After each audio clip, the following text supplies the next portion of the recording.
Greetings and welcome to another episode of Shop Talk down here at Page 3's Game Zone. I'm Nathan Varney. And I'm Patrick Tackett. And today we're going to be taking a look at Archie Comics Archie #1. This is the new 2015 relaunch of Archie. This book went on sale on Wednesday, July the 8th. We're a little bit behind in getting our review out on this, but nonetheless, here it is. This book is split into three. I guess before I forget, we've got primary writing here is Mark Waid, the Mark Waid, and primary art here Fiona Staples. This book is split into 3 parts. Yeah. I guess technically 4 if you want to count the 6-page bonus at the back. That's the original, like Pep Comics number 21 or 22, with I guess Archie's first story. Mm-hmm. Anyway, but as far as new content, there it's split into 3 sections, where and Archie is commentating the book, kind of giving it almost a Boy Meets World kind of feel. I thought, which I really liked. Yeah. But it's almost like this book. I mean, this book is being treated as if this were the first time you have read an Archie comic, which is excellent. Yeah. And not to give away too many things about what I think about the book already, but it's just tough to say that for me without saying it's excellent. Yeah. Anyway, the book goes with Archie talking about introducing, saying, hey, there's this girl, Betty Cooper. We've known each other. We've been a couple for a long time. We're not now. Some of their other buddies say, other than Jughead, are attempting to get them back together because they kind of feel like that they were the perfect couple. Yeah, that not all's well with the universe if they're not dating. All their lives are based on how those two are together. Yeah. So they kind of get things, as far as to go through all the stories, they kind of get things rigged for the homecoming king and queen. They basically get the school to stuff the ballot box with the 2 of their names. Yeah. Jughead had volunteered to be a counter for the ballots, so they kind of felt like that things were locked in. They make sure that they are set for, they feel like that they're set for having the vote rigged with Jughead. As it turns out, the school did vote for Betty and Archie, but Jughead basically burned all of Archie's votes. Yeah. They had things rigged, though, to have that set at the homecoming dance. Jughead even went so far as to superglue, as it turns out at the end of the book, superglue the lead guitarist's hands to his steering wheel for the guy that's supposed to be playing for the dance. Yeah. So Archie was forced to play the lead guitar for the band. Yeah, he was supposed to just set up and leave. He wasn't going to stay, but so the friends, wanted them to be together for the dance. They wanted them to have to dance together. Betty was not going. She was going alone to the dance, and Archie was just supposed to be setting up and leaving. So they were trying to get things rigged to where they would be announced as homecoming king and queen and have to dance together, and then the fireworks would go off, blah, blah, blah. Well, Jughead kind of realized, hey, maybe the best thing is not to force them together, but to let them see what they're missing. So Trevor wins the king, and Betty wins the queen. Betty is dancing with Trevor then, and you can kind of see they're making eye contact at different points. Well, I don't know if they made eye contact, but they're looking at each other. Archie's looking at her at one point while she's dancing. She's looking at him while he's playing the guitar at a different spot. So, Jughead's basically like, hey, it's cool. I think that this is still the right thing here. So, but so that kind of ends the book here. They talk about the lodges. Yeah, I think the lodges, the millionaires. Yes, are moving to town. You even see as the book closes, Archie's walking past a big billboard for a new business that they're bringing to town, to Riverdale. So, and it sets up for potentially, and he says, hey, who knows, maybe the next girl for me is just right around the corner as he's walking past this billboard. Yeah. So, a neat story. I was engaged the whole time. It, yeah. The art, Fiona Staples absolutely nailed the art. Now, the book that we're showing here is one of the many variant covers, but she did the interior art. I think she did some of the covers. I don't think she did this particular cover, but she absolutely nailed the art. Yeah. I felt like it still had a very Archie feel, but also brought it into 2015. Oh yeah. So, paid homage to, or homage, depending on what side of the fence you're on, to the original art styles, but gave it her own look. And it really worked. Yeah, it's nice, clean art. She represents everything, and like my favorite part is the monologue of Archie at the beginning of it, and how she did the panels and everything with this. It looks, in your mind, it's almost like the beginning of a TV show. You just see this guy walking around talking while all this other stuff's going on in the background. Yes. With him. Yeah. It was really done well.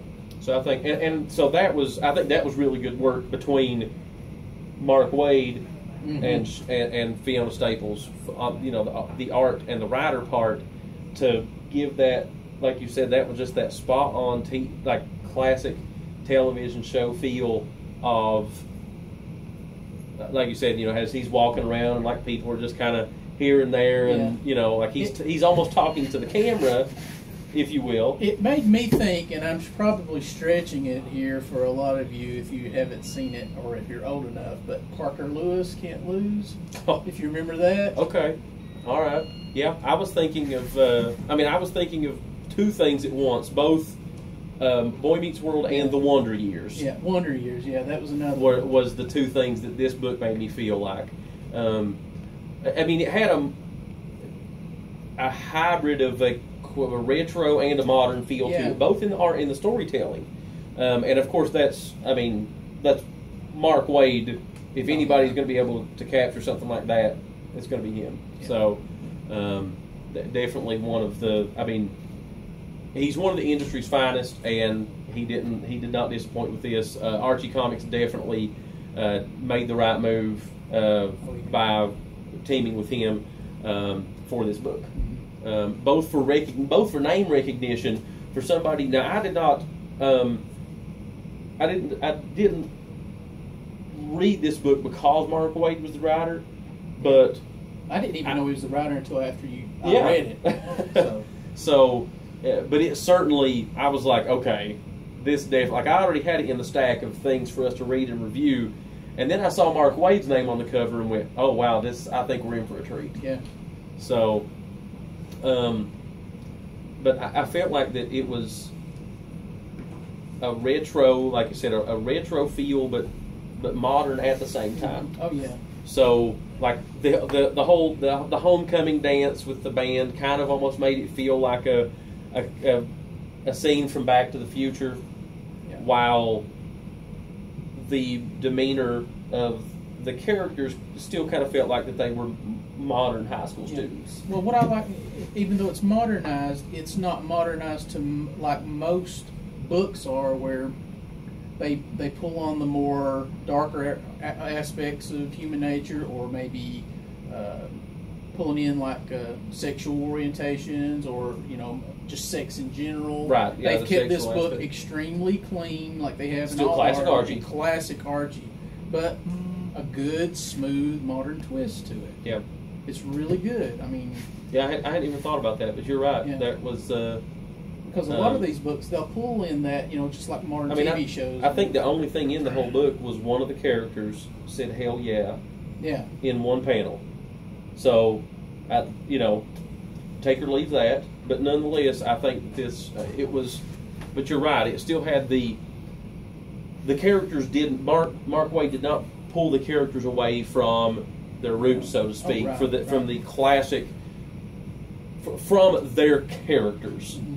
But still gave them, they still had the, they tried to, everybody else was trying to bribe Jughead with food. Yeah. So, you had that, but it wasn't like this over-the-top, campy, like, Jughead wasn't just like, la, la, la, I don't care about anything but food. I mean, he was like, well, Archie's I love to eat. my best friend, Yeah. I love to eat. Archie's my best bud. They even were like, what kind of best friend are you, blah, blah, blah. And he was kind of like, I'll show you what kind of best friend I am. I'm going to help him out.